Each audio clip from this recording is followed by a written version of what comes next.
Sorry for being a day late, but definitely not a dollar short. In this video, we're going to be building this not so boxy box planter. If you'd like to know how to build this and many other items, please subscribe.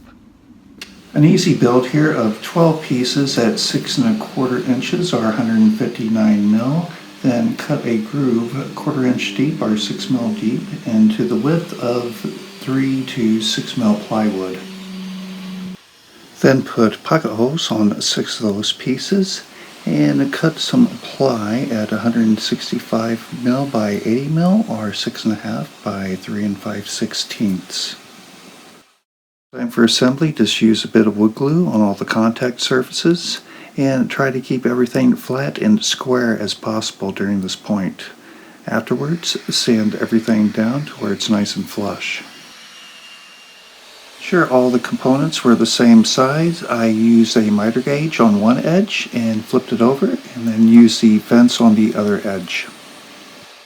Then take 2 of those components and cut 45-degree miters on both edges. And afterwards, take the center component and install pocket holes. To secure the pocket hole screws on a miter joint, I have the front placed on a 6 mil or 1/4 inch piece of wood to elevate it so that the heel of the miter joint comes to the back of the board.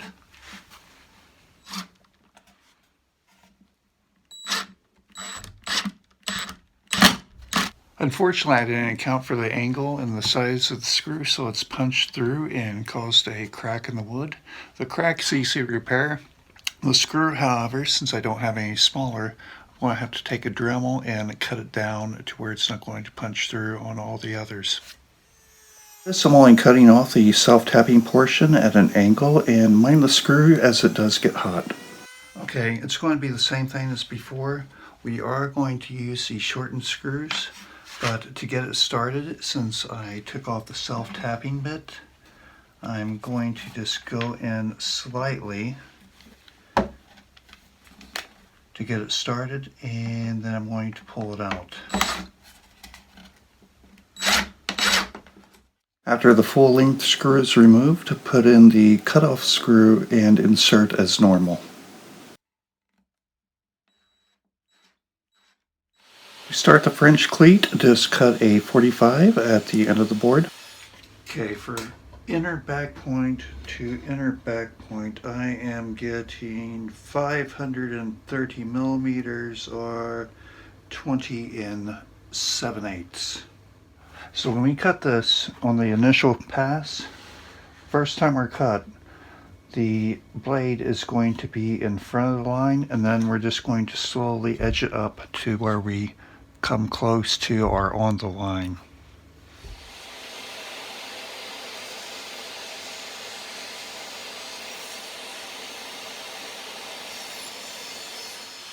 When you're cutting the French cleat, make sure that there's enough room for 2 pocket holes to go into one side of the cleat. We got the unit clamped down to the table, except this time we're going to use a normal size screw as we're going through the meat of the wood, if you will, and we're able to clamp down the cleat.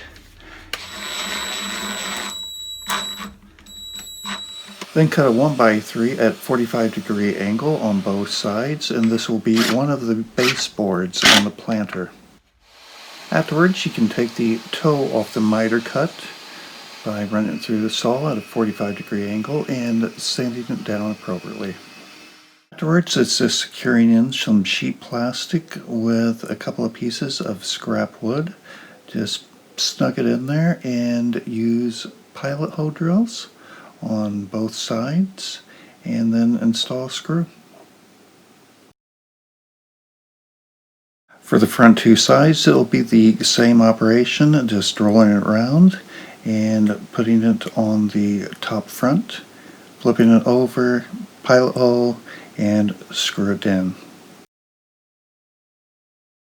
Do the front as previously done, and then install a bottom board, leaving a gap for drainage, and the back create a baseboard by using a piece of scrap wood and some ply and inserting it so it rests on the back of the French cleat and the base.